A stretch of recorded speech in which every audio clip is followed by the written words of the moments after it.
Welcome, ladies and gentlemen, to the Wrestle Chat podcast, here live at WrestlingRumors.net. My name is Avi Morales, and I'm here alongside Shane O'Sullivan to talk to you about the latest in wrestling news, rumors, and topics. Hey, man, how you doing this week? A lot better than last week. Last week I was pretty sick. This week I'm slowly getting better and better. I've been on medication the majority of the week, and finally at the point now where I don't need it so much, so that's good. Oh man, that's great. We've had quite a big week in wrestling.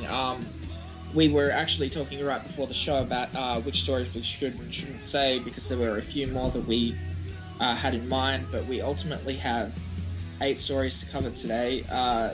So are you looking forward to getting all this done? Speaking about it? Yeah, right, ready to go. So you just start us off, and we'll start from there, man. Okay, so the first thing, and this was probably the most controversial thing we were going to, not necessarily controversial, but something that we didn't know if we should cover, is Roderick Strong joining Authors of Pain against Undisputed Era and Sanity at the War Games pay-per-view. So essentially, this past week on NXT, it was confirmed that Roderick Strong is joining Authors of Pain. It has something to do with the whole storyline they've got going on right now, where it's this Undisputed Era trying to somehow bring Roderick Strong on board with them. And, in my personal opinion, this is just something to get a way to get Strong to join them or turn on them in some fashion. I've thought for a long time that Strong is going to turn heel. I did. I made this bold prediction with a bunch of people that when they came, because I could tell that they were coming about probably a month beforehand. I had guessed that they were coming when they started appearing in NXT. The matches I mean, against Aleister Black.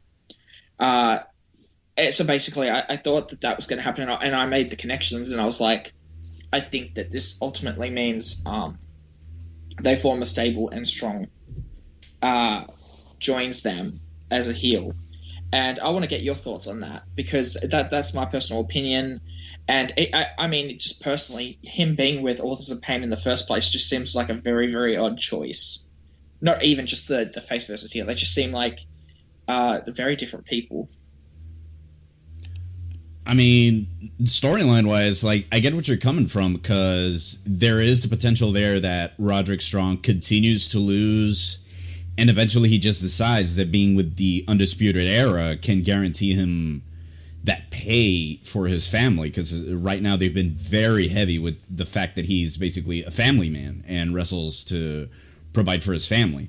So it really wouldn't shock me if down the line, after several more losses, I feel that if he were to turn heel, it wouldn't be quite yet, maybe later down the line, maybe sometime by January or February. But you think he's going to do something like the Kevin Owens character does, where he's like, I do this for my family, I do it to make my family happy, make my family proud, I do it to make my family money, so I can feed them. And probably. That kind of maybe what Strong is. They go with the Strong route. I guess we have to wait till War Games. Are you excited to see that return, by the way? Dude, we were supposed to record last night, and I was kind of busy with other stuff. And I went to bed around 4 o'clock in the morning, because I wanted to watch NXT, Ring of Honor, and 205 Live. But when I watched NXT, and I watched that final segment where the Undisputed Era interferes in the match with the Authors of Pain and Sanity for the NXT titles, when William Regal comes out and he announces the return of War Games, I had a smile from ear to ear, and I swear I was almost tearing up just from the sheer emotion and just how good it all was. It felt like such a great segment this week on NXT, and it felt legitimate too. You see the fans dropping their jaws just when Regal mentions that there's going to be 2 rings. That's the first instance where he hints at War Games. You see fans dropping their jaw, and that to me is just awesome. Elation, like Rusev was saying on SmackDown, pure elation was what I was feeling. And yeah, exactly. it was just great. Like, I can't see this going wrong at all. Yeah, no, same here. Okay, so next thing, and this is kind of on the topic of joining something as well, to make a small transition. Last night, so this is very very recently. Last night in Glasgow, Scotland, Triple H joined the Shield. So obviously Roman is out. We've talked about this last week. He has the mumps, so he's out. And now we've got Triple H and other people filling in at live events for him. Apparently, Finn was supposed to compete with Seth and Dean, but at the last minute somehow he couldn't do that, so Triple H joined instead. And this, for like so many reasons, to me personally, is such a huge moment, because you've had that whole feud just earlier this year between Seth and Triple H. You've had feuds with Roman and Triple H, and you've kind of had a little bit of that with Dean and Triple H as well.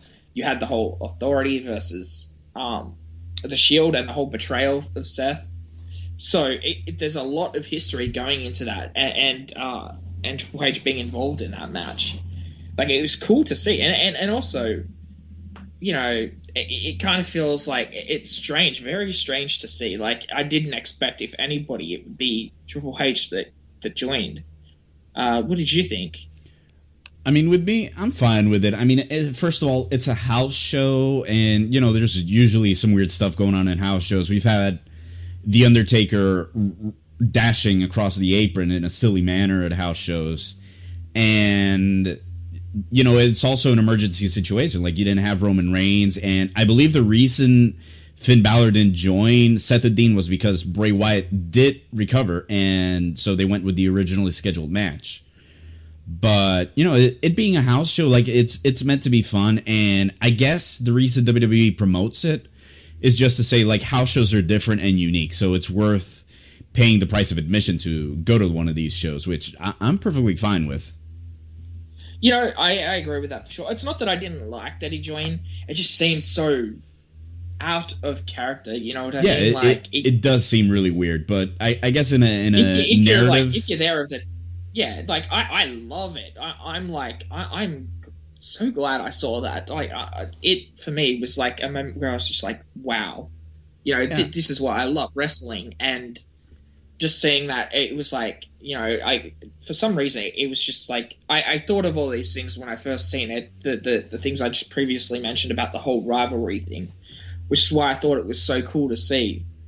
And obviously, yeah, it's a house show, so they have the funny instances. It was just like crazy to see that happen in the first place, is what got me. Yeah, and you could always say, like, it's Triple H being, the COO. Like, he had to substitute for Roman Reigns because there was no one else available. From a narrative point of view, you could just say he's doing what's best for business. He swallowed his pride, teamed up with the Shield to fill up the house. Exactly. And it really seems like that arena was packed from the picture Triple H took on social media before the I was going to say pay-per-view, but I mean the house show.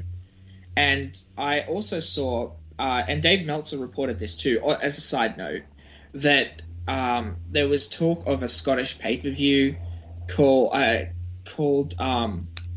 what's that thing in the middle of the show where they take a break? It was basically that name, and people were saying, including Dave Meltzer, that this was a confirmed pay-per-view, that WWE was bringing this to the UK next year. It was confirmed to be fake, and that was just a troll. But last night, the events outside of the US in general, they always seem bigger. But that may be just like my outside perspective. Anytime it comes outside of that realm, because that's where they feel most comfortable, it's like they're not afraid to take chances, and they do more wild things. You may think differently. That's just my perspective. An example of that is just what they did last night. I've seen them do over on the tours here in Australia, and what they're doing what they're going to do in India. Okay, so I guess we should move on now. So I probably, and this is I don't think it's really debatable, but this is really probably the biggest story of the whole week. Darren Young, Summer Rae, and Emma are all released. Came as a shock, especially with Emma being the first announced. I believe I told you this last week that Emma was my favorite, but currently of all time. Not specifically just because she's Australian, but just because I think she's so underrated, so talented. And since then, we've had Summer Rae on her Instagram account clarify things and say, this is sort of that generic message. This isn't the ending. This is just the beginning, sort of thing. Darren Young, I haven't seen anything of, and I'm glad I haven't seen any comments to do with it being that he's gay. That was the reason he was fired, because I would have expected people to use that as an excuse.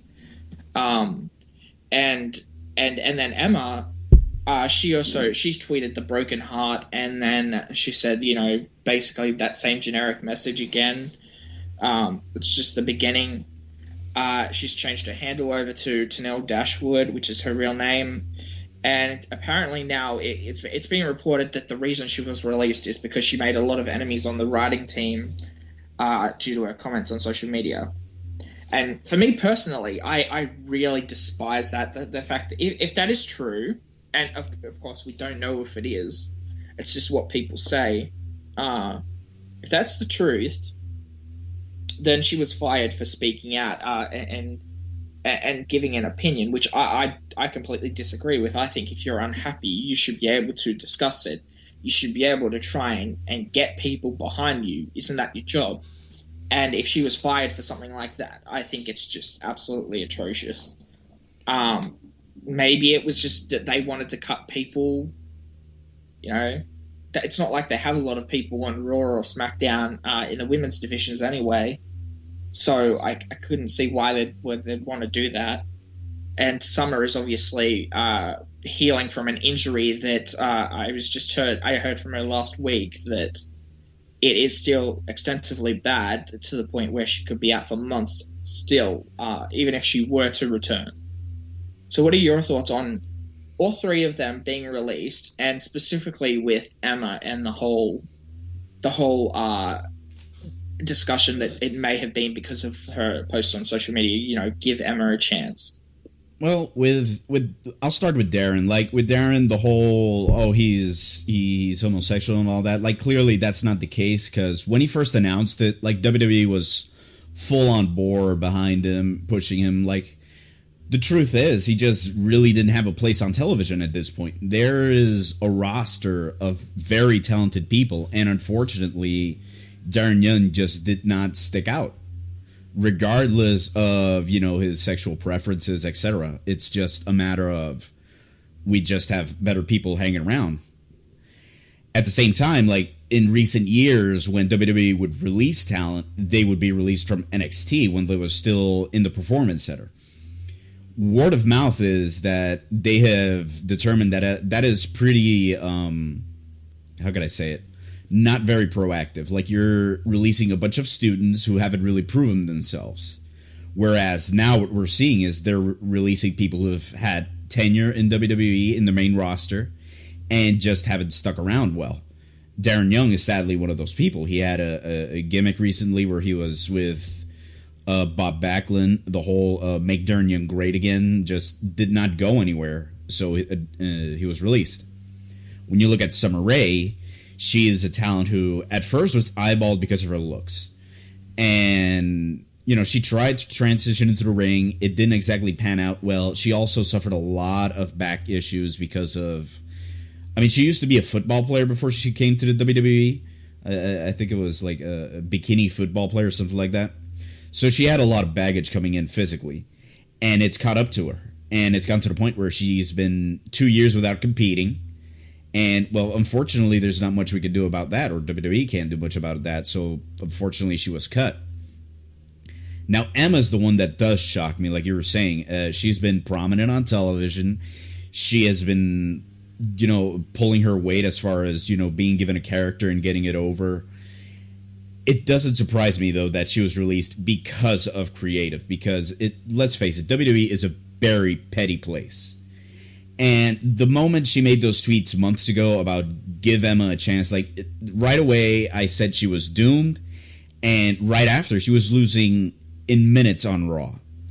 So it was kind of shocking to me that she was giving a victory that put her in No Mercy, I think it was, a title match at No Mercy.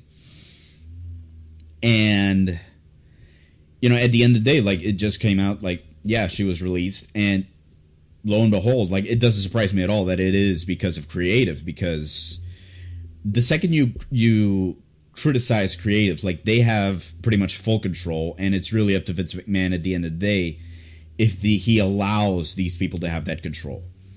And, you know, if you rub Vince McMahon the wrong way, they're going to go full bore with it. And unfortunately, well, Emma was a victim of it. And see, I think when they released her, I don't think they realized just how much of a response they'd get, because they had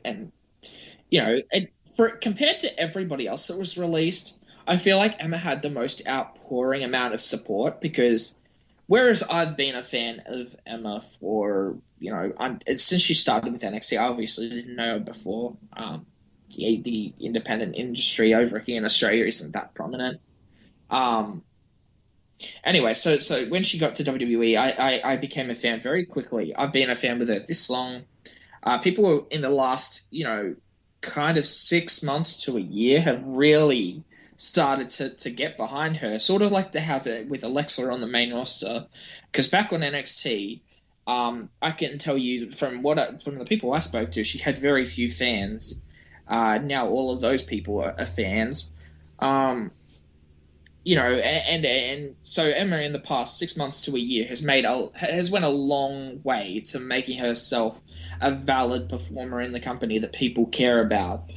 And I feel like releasing her when she's already starting to get this much traction, what does that do to your public image? Oh, especially when it comes out that was the reason why, that she stuck up for herself, that she had a voice.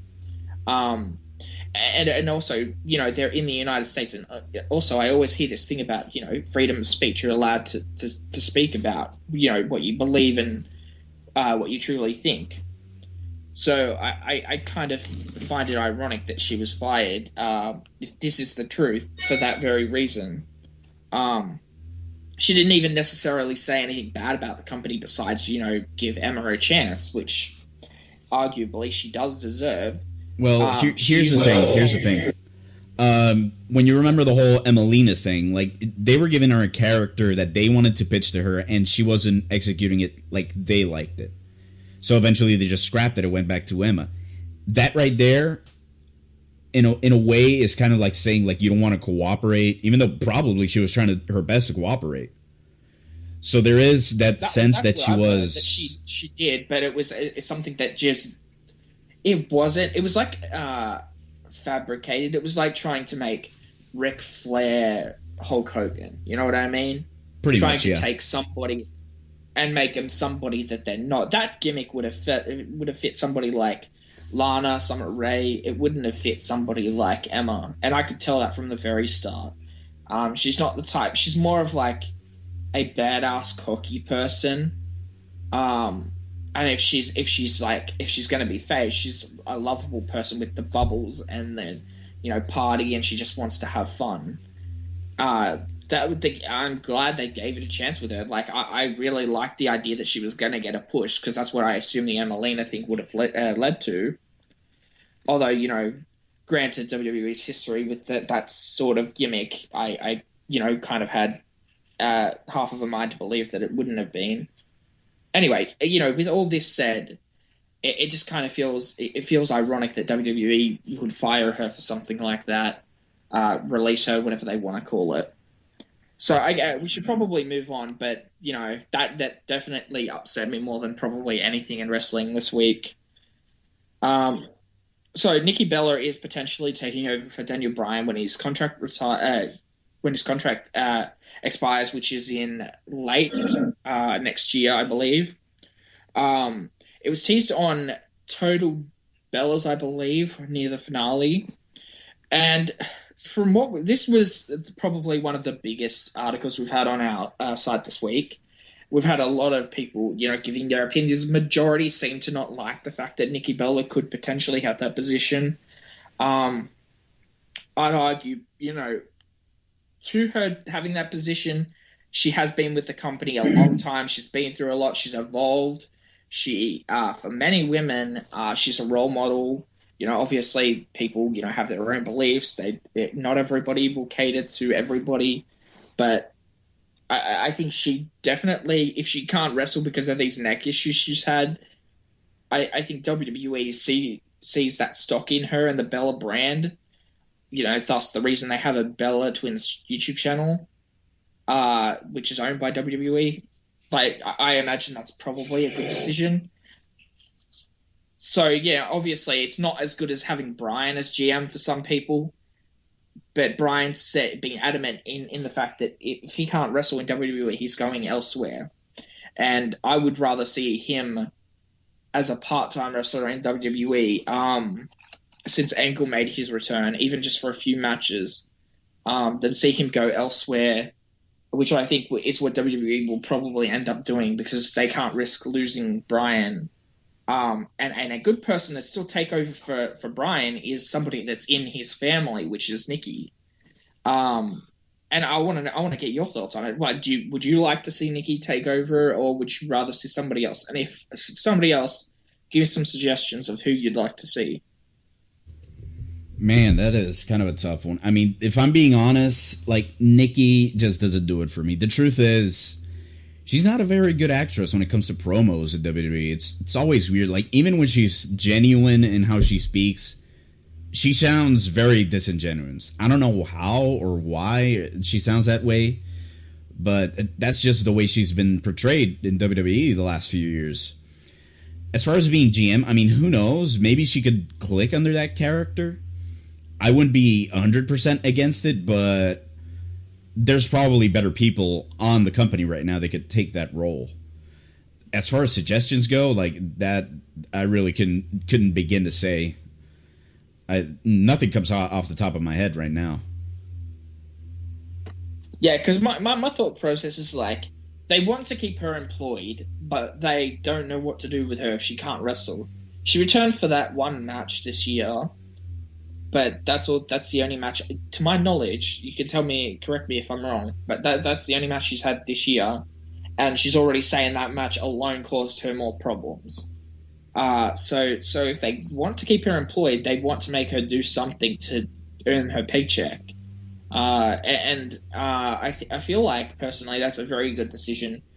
I understand where you're coming from with the reactions thing and how she comes off.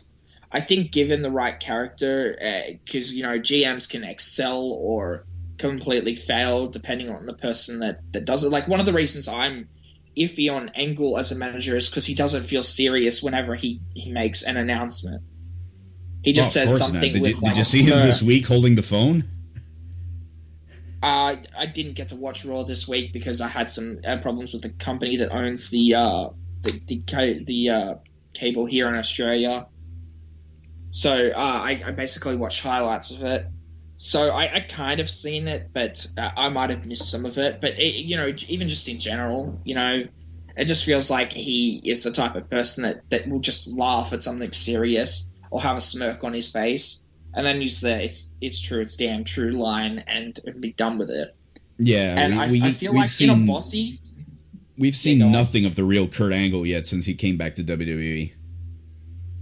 Yeah, and I feel like if we were to see Nikki, it would be her bossy character, which I think is the best iteration of the Bella character.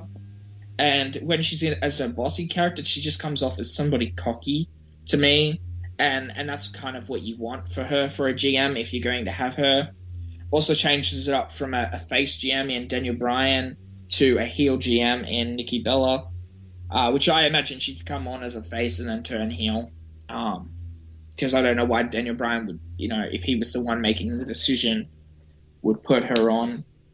But yeah, so that's just something that's being teased that isn't confirmed yet. something that was confirmed and did happen was a number of returns on Raw this week. You had Samoa Joe, Nia Jax, Braun Strowman, JoJo, Bo Dallas, and Stephanie McMahon all in 1 week. So that's 6 returns, and I heard news that Bray Wyatt was backstage. I know Roman was backstage too because he was being checked. Obviously, he wasn't able to compete, otherwise he would have been on the show. And Bray wasn't either. So, but I think he was more just not used as opposed to not being well enough. What do you think about that? I think that was huge for Raw. Like, to have 1 week where everybody returned, like, it was crazy. I was so disappointed that this was the 1 week I missed out on. Well, unfortunately, Raw was running against the World Series finals. So, well, not exactly, well, one of the finals. And they basically overstacked the show to counter it. Now, the ratings didn't exactly hold up well, but honestly, if they didn't do this, they probably would have bombed a lot harder.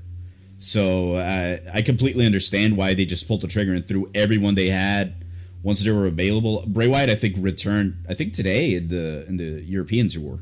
He's already back in action too. Yeah. As far as which like leads me to the whole to believe that he, like I heard earlier this week, that he was ready at Raw, but they didn't have a spot for him on the show, so they kept him off. Yeah, I think with him, it might be a case of WWE just wanted to distance themselves from the whole Sister Abigail thing after the huge backlash they had. I don't know if they still want to do that. Probably want to recompose and rethink it, how they want to do it, because the initial reaction to it was now to get through.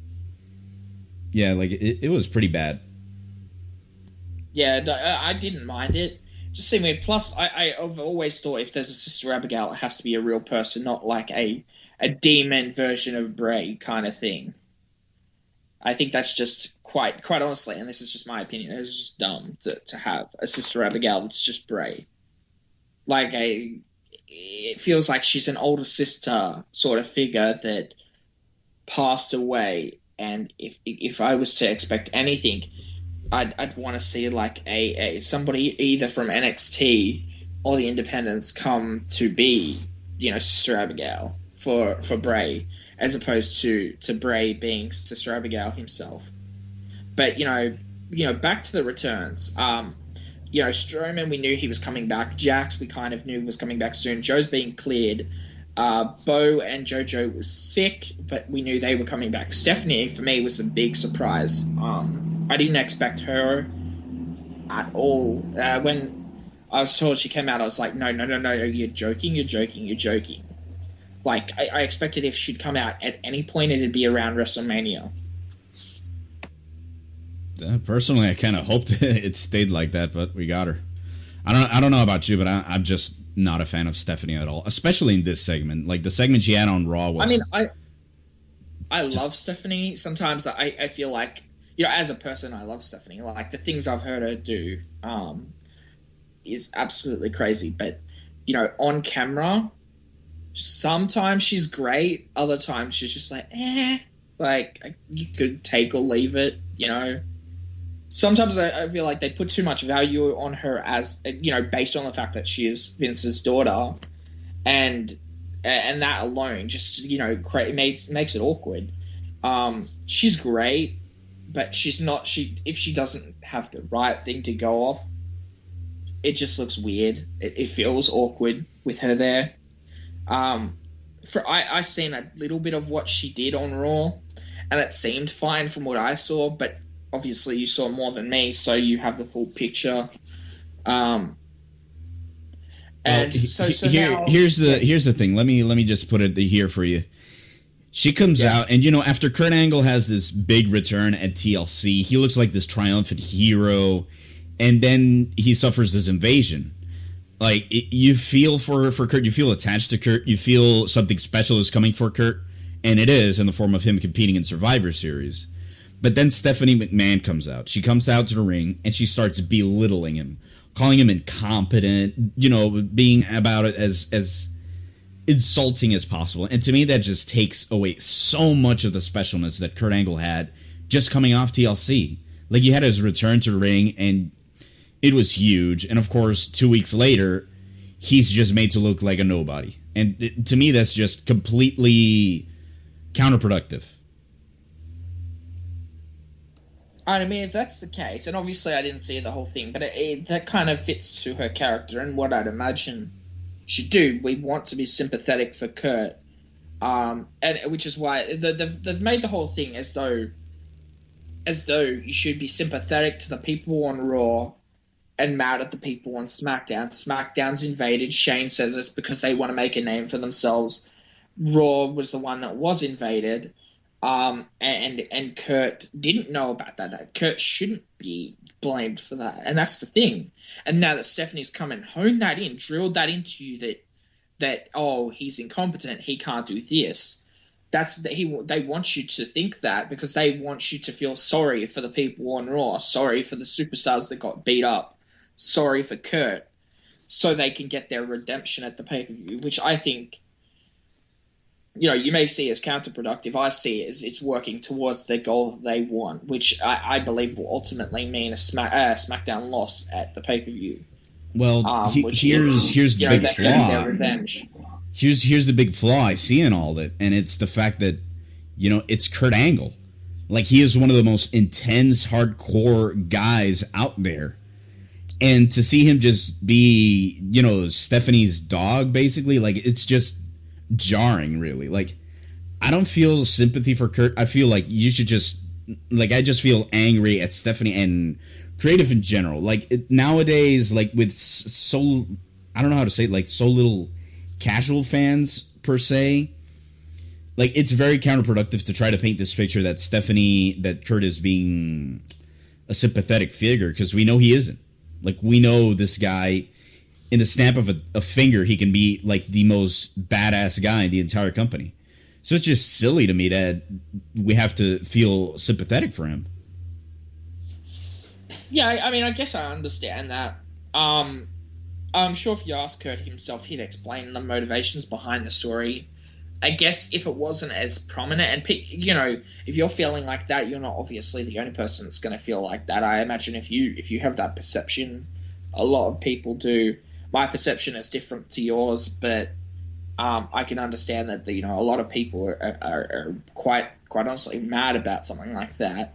So if that's the case, then there's no way to really rectify it besides Kurt standing up for himself and standing up for his brand, and let's just hope that that's what he does. I would feel like more of a problem would come if you had Kurt be belittled by Stephanie and then lose at the pay-per-view, just to validate the points that Stephanie made.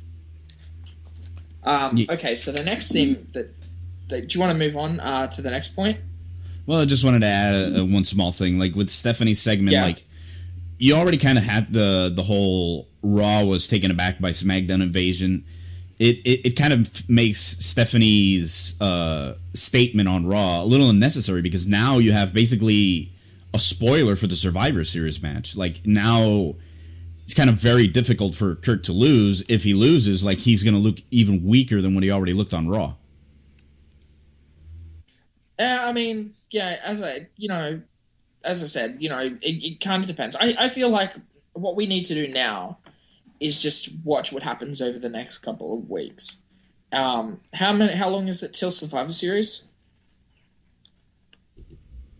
3 weeks, I believe. Okay, so we have 3 weeks of development there. Potentially we see Kurt, face up to what Stephanie said and say, you can't treat me like that and whatever. Most we could do is watch and see what happens and hope that by the time Survivor Series rolls around, we've got like a huge match ready. It's build strong. You've got like this whole team SmackDown are the bullies, good guys at Team Raw. See if they get that redemption or see if they fail. And that may alone seem like, and I kind of paint the picture like it will be an easy win for Team Raw. But WWE are the type of people that'll swerve you at the last minute and make the bullies win anyway. So we can only just wait and see and hope that Kurt gets his redemption and Kurt looks like a badass at the end. And I kind of feel that that's what they'll do because they want Kurt to be this big guy if they're going to have him compete in more matches. So next topic we have, I'm not sure if you've heard about it, but Sin Cara was signed to a new multi-year deal. He's had a few Rebex sneakers, I think they're called, created. He's had new music, new gear, but slightly altered. You can't probably tell unless you're like you've really looked at him over the course of the past like 6 months, and that kind of explains his push as well against Baron Corbin. They wanted to, like, I guess it might have been an incentive to keep him around. Could also be because he was loyal and re-signed. Personally, I know there's a lot of hates for Sin Cara, and the biggest thing I always hear is he had a broken finger and stopped the match, which, you know, I wouldn't say is probably a good thing to do, but... well, that was actually the first Sin Cara. Oh, okay. So I've heard that it's the same Sin Cara. I guess people kind of get confused because it's the mask. Even though there's been multiple iterations of the people behind it. I believe it's Hunico behind it right now, isn't it? Something like that. Yeah. I could be wrong, yeah.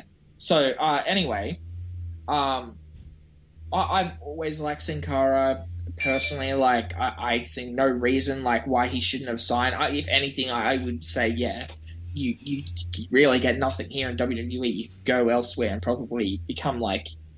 I'm sure he'd be an attraction on the independent scene, especially probably, you know, around where he lives.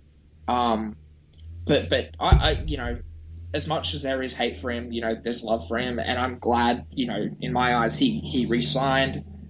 I'm glad he's having this feud with Corbin. I can pretty much guarantee he loses it because I don't think Corbin's going to lose the title to somebody like Sin Cara that hasn't really had any storyline in a very long time. But you know, it's something. What do you think about him re-signing? And we don't know for how long, just so that's for multiple years. So with Sin Cara, like, here's a couple of details. Like, Sin Cara is currently the second incarnation of the character. Like, the first one was, you know, Mexican big draw, Mystico, who was signed to WWE for a couple of years. He did not pan out well at all because he refused to learn English. Like you mentioned, the finger detail with Alberto Del Rio and all that. Eventually, he was let go, and he went back to AAA. He then jumped back to CMLL on a pretty rather dirty move. It's kind of funny because with the new ring gear and the new mask specifically, like, the mask is very much copied straight out of Mystico, or as he's called now, Caristico. That's his current name. It's the same mask. Yeah. It is the same mask this time, so I find that kind of funny. But as far as this, like, I don't think it's bad at all. Like, anytime you can create a new star and he starts to click, that's great.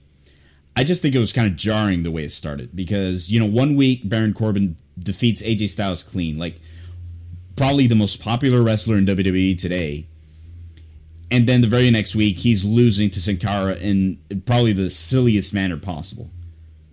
So that's kind of a jarring way to start all this. I can understand what they're doing there, though, too. It's kind of like they want to establish Corbin as this dominant champion, but at the same time, maybe his anger gets the best of him, which is it's the whole Corbin character, I think. He's just this very angry guy that doesn't need anybody, that only needs himself, and that's where he didn't pay attention to the rules, and that got to him. And now Sin Cara is in his head, and that's the storyline that they're going with. Sin Cara, and even now on the past week of SmackDown, now it seems like Corbin is in Sin Cara's. I'm getting confused with names here. Corbin is in Sin Cara's head now, because obviously, like, he kept attacking Corbin, which caused the DQ finish. As I said, like, I know that Corbin's going to retain. I do agree with you that it's making Corbin look a bit iffy with the whole beating styles and then losing. The way I look at it is probably, and this is probably something that everybody favors, it's that it is a mid-card title. They're probably putting more of a you know, I guess, meaning behind the main title and the whole picture against Mahal. And and Styles and Mahal and Lesnar, as opposed to with Corbin. Um, I guess we can only wait and see. But I just hope Corbin and Sin Cara both come out of it looking good. Sin Cara more established, Corbin retaining his title, and I'm pretty sure you'd agree with that. Well, when it first started, I thought it was just the dumbest thing I've seen. And I've turned a corner on it. Like, this week I turned a corner on it because Sin Cara's actually getting over. Like, the fans are actually reacting to him. I don't know if it was just a crowd thing for that week. We'll see next week. But it's not really a bad storyline per se. The problem is, you start this push with Baron Corbin. Then he just looks silly. And then you start pushing him again. Then he looks silly again. Like, this tug and pull you've got going on with him is not doing him any favors. Like, I see that there's potential in Corbin, but the presentation overall has just been pretty bad. Like, you see this tall, very big guy that is just mean, but he's presented like basically a incompetent schoolyard bully. Yeah, that's very much what the character is. It's somebody that's a schoolyard bully that wants to always attack people. And I feel like that's what they've had with him ever since they've brought him up to the main roster, and specifically within the past 12 months. Is that's what they've built him as. Yeah, I mean, and I'm fine with that. The problem is there's some decisions that just make him look incompetent, and I don't feel that's a good idea with him. Like, you want him to look dominant, that when he comes out, he's someone you should be threatened by, but truth be told, he just looks like a tall goofball that just doesn't succeed. And, you don't want that with him. You want to keep him strong. And, like, with Sin Cara right now, like, at first, if it weren't for the storyline, like, keep going with it, like, it just wouldn't click at all.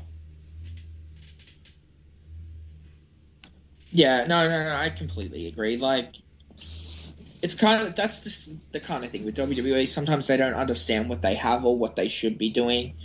Sometimes they have these genius strokes with, like, the Sami Zayn heel turn and things of that nature, but there's a lot of times when you just, like, you question what they do, and there's nothing we can do about it as fans besides, support them. And if the thing with Emma showed us anything, it's if they speak out about it, it might end up in them being gone from the company in the first place. Okay, moving on. I'm sure you're familiar with Rockstar Spud. He's big guy in the UK. He's been with TNA since 2011 or something like that, I believe. He was on British Boot Camp. Yeah, thank you.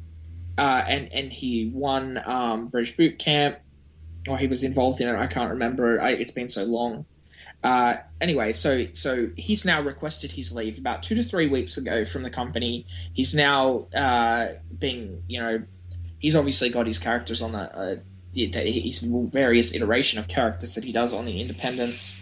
And there's talk from WWE about bringing him into the Cruiserweight division, which would be nice, a fresh face, not somebody from NXT, not somebody, that we've seen week in, week out, just a fresh face. And we know that Spud can be comedic, he can be serious, he can be seriously comedic.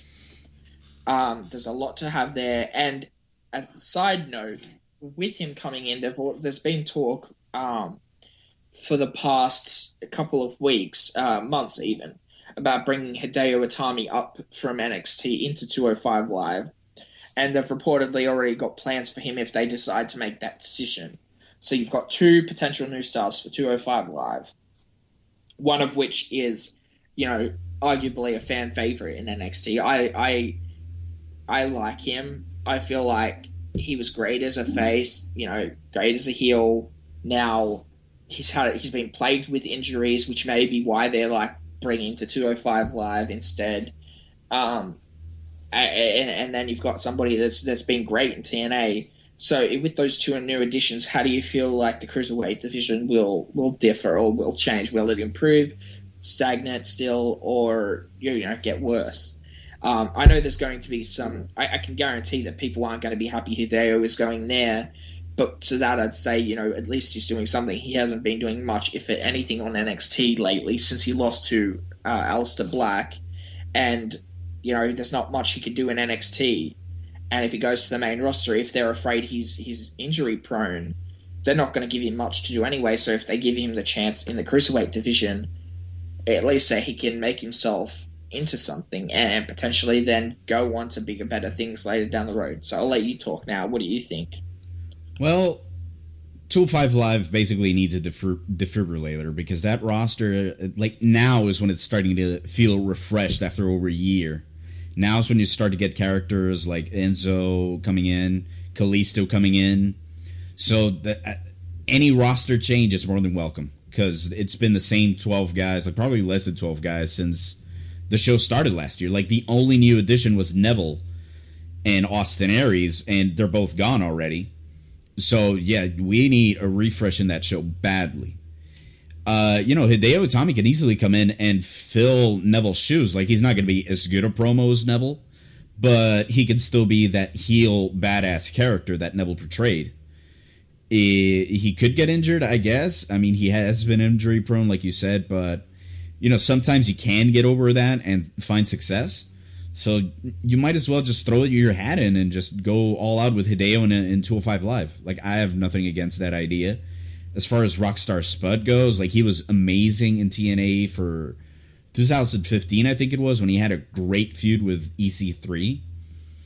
He's always been underused there. He could have been so much more if they just used him properly. So him coming into 205 Live, like, if he does, I got no problem with it at all. Like, I feel he would be a great addition to the show. Yeah, same here. I agree with you about them being underutilized in TNA. At times he was made to look like a joke, but again, like, that comedic character in Spud specifically goes a long way. That in and of itself made it great. I remember there was I think it was like one night only where they had what's that thing where they basically on TNA they draw things. No, Joker's Wild, I think it was, where they take names out of a box. Yeah, I think I know where you're going with this. Bully Ray, and I remember, like, I've watched that back so many times when he was tagging with Bully Ray, and against I believe it was Austin Aries and Mr. Anderson. Yeah. And I love that match so much, and that just proves just how talented the guy is to pull off all that. Like, it was crazy. I'm hoping he can do the same thing with 205 Live.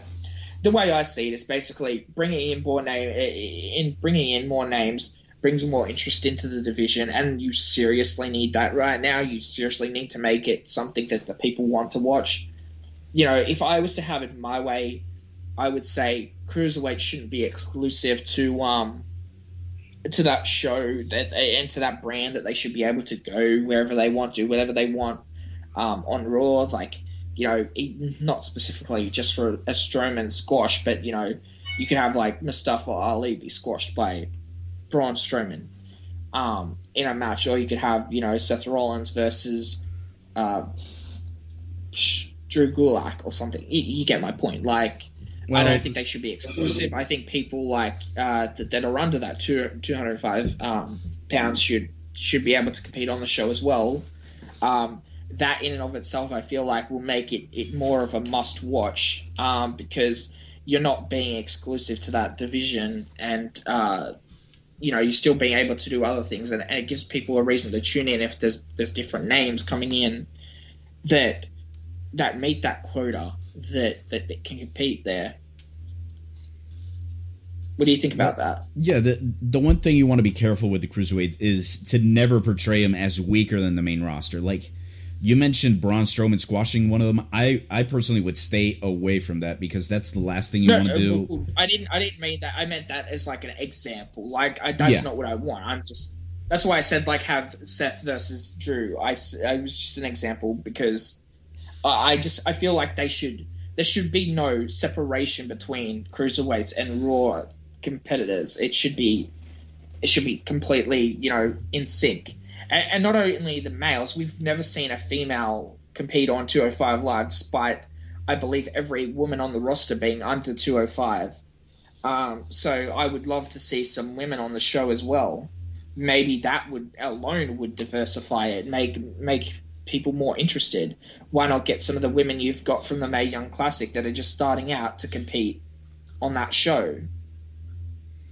Well, with Gives that, them I a just spot. think it's a branding thing. Like you obviously can't have women competing with men there, so they're probably going to Well, stay no, no, away no, no, from that. not competing with the men, but have women versus women matches, like as you would anywhere else on the shows, but just have them on the brand. Um, I mean, when you look at it, they're under 205 pounds or whatever, libs, whatever. I'm not exactly sure what Americans call it, but they meet the quota to be able to fit on the show, as do people like Finn, as do people like Slater, and numerous other people that you could probably just bring on, not specifically to just join that brand, but to compete on that brand. And that gives people like, like I said, those Mae Young Classic competitors, that would give people like, I guess, like Heath Slater or maybe even Finn a chance to do something else while they're not being used for a different storyline on Raw.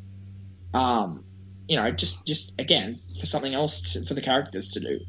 Gives us more of a reason to tune in rather than seeing the same guys do the same matches every week.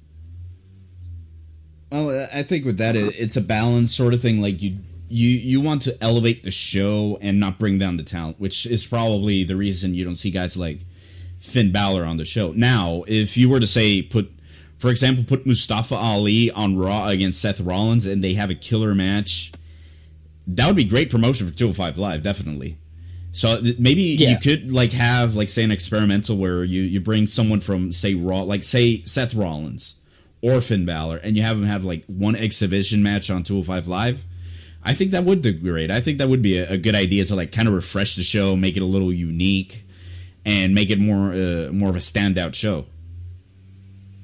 Yeah.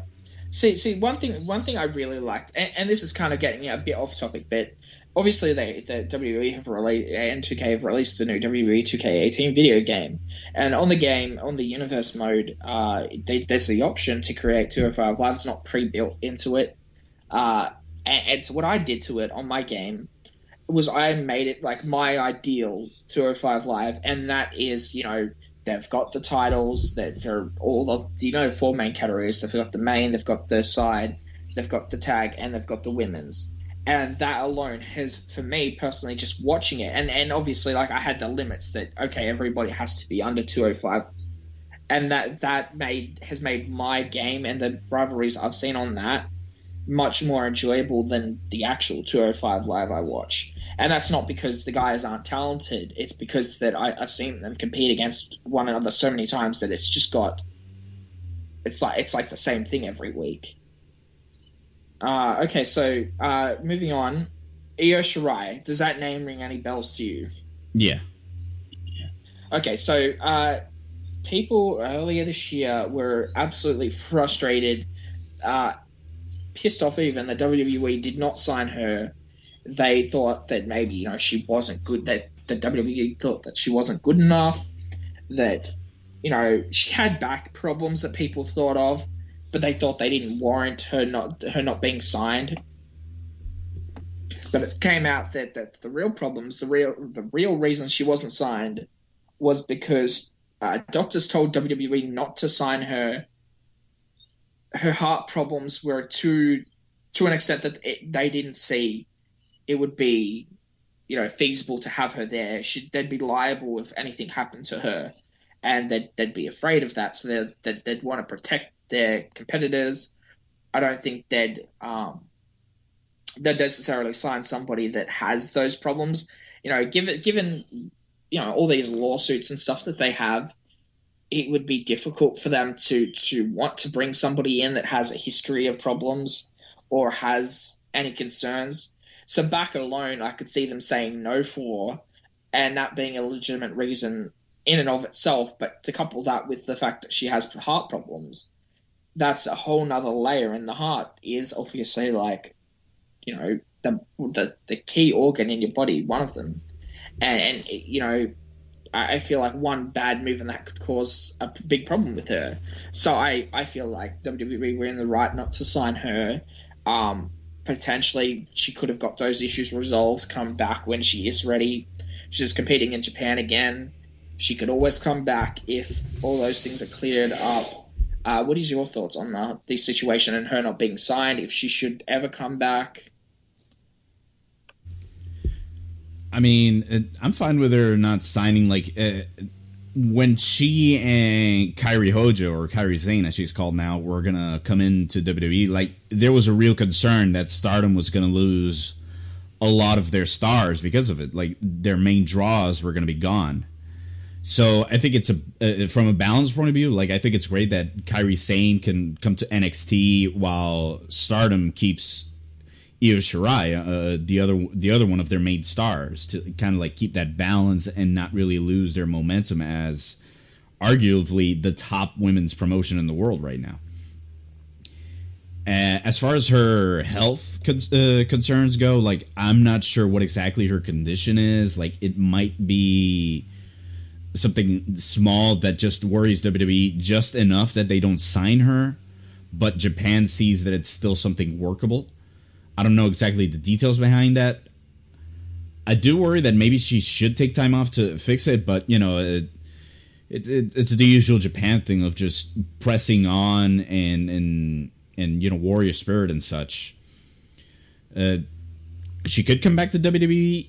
That sounds great. That would be interesting in the near future. At the end of the day, like WWE made their call. I'm perfectly fine with it. I mean, it happens. Sometimes it happens. Sometimes people don't get signed because of medical reasons. Nigel McGuinness was one of them. And, you know, now we see him as a commentator. So there's always a possibility.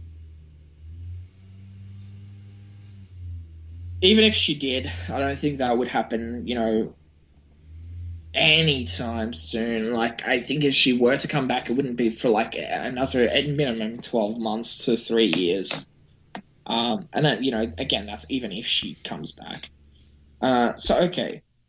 So our final story for the day is something that is not so much a story as it is, you know, something interesting in the world of wrestling. I'm sure you're a fan of Chris Jericho. Majority of people I talk to are fans of Chris Jericho. I'm a huge Jerichoholic myself. You've probably heard about the Rock and Rager at Sea. How much do you know about it? Actually, very little. Like I know it's a cruise with rock bands, etc. Like we've had that in other places too, but that's about as much as I know. Okay, so to elaborate on it more. It's Jericho's, obviously, like, the cruise is in Jericho's name. It's going to have multiple Fozzy concerts. They're all on board. Multiple Talk is Jericho podcasts. I believe they said 3 Fozzy concerts and 3 Talk is Jericho podcasts. There's a plethora of talent coming on. Jim Ross and Jerry the King Lawler are hosting it, the cruise. They've also got on board, like, Rey Mysterio, Jimmy Superfly Snuka. No, that's a lie. What am I saying? Ricky the Dragon Steamboat. I'm getting him confused. He's on board. Then you've got a few other legends that I've heard of. I believe Scott Hall may be on board. The website, we have an article on our website even that lists everybody confirmed, and there's more coming. But from what I've seen, there's a minimum probably 15 to 20 different wrestlers coming on, half of which, you know, I'm sure most people would care about. You know, some are coming on as part of podcasts, others are coming on specifically by themselves. Like Diamond Dallas Page is coming on, and he'll probably have a DDP yoga class. I've heard that there's several bands coming on, several comedians coming on, and I don't know if you've heard it yet, but Ring of Honor are doing a Sea of Honor tournament on board that's going to take place over the 4-day cruise, and the Young Bucks are confirmed to appear. I'm not sure if there's going to be, like, they're going to be involved in the tournament or if they're going to compete individually, you know, as like in some other tag team match. But I'm gathering if it's Ring of Honor and it's there for 4 days, you're going to see people like, you know, Cody, Hangman Page, Marty Scurll, War Machine, Silas Young, Jay Lethal, people that are prominent in any form of like Ring of Honor programming right now and to the end of 2018. You know, obviously, like, everything depends on what happens closer to the time. They've got a lot more to announce, but even from what we've just heard now, there's from what I've seen, there's a lot to look forward to. The cabins look great. It's from Miami to Bahamas, and the rooms are actually like I've been on several cruises myself, and they've been anywhere from like a few thousand to very expensive, very very expensive. And I'm sure if you've ever been on one, you know how expensive these things can get. And from what I've seen, though, the rooms cost anywhere from like 700 for like a small room, two people, to 8,500 roughly. So there's a lot of diverse options. Obviously, like all that information is on the article. It's on our website, but I find it very interesting. And it may just be a thing from again, an outside perspective. I'm not from the United States, but it seems very cool to me that Chris Jericho is doing something like this. It feels like, yeah, there's been cruises like you said before. I've never really seen a cruise in a wrestler's name where they did this. I could be wrong, but I just haven't seen any. I feel like it's cool because Jericho has so many avenues he can explore, and he's already provided so much entertainment as it is, and there's more to come because everything isn't announced. That it just seems like if you're able to go, it's something that everybody, I would feel like, would want to go to. And how do you feel about that? Sounds like a cool experience. Like, you say there's a Ring of Honor tournament. Like, I'm just curious to see a ring and a wrestling match in a cruise. Like, that to me sounds like the weirdest visual. It's supposed to be like a tournament that takes place over the 4 days. I kind of hope Ring of Honor makes that one available. Like, I'm curious about that one, how it looks. Yeah, it could be, or it could only be available to the people that purchase like the cruise DVD. Who knows? I mean, I'm sure if it's only available to people that do that anyway, it's going to end up on the internet. So I'm sure one way or another we'll see what happens. Still a fantastic idea that they're doing that. That in and of itself is like a huge reason I would personally want to go.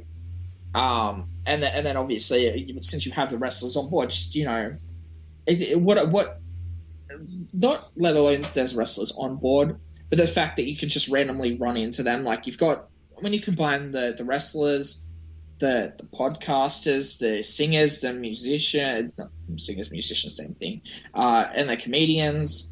When you've got all of them on board at once, you've got 50 to 100 people there.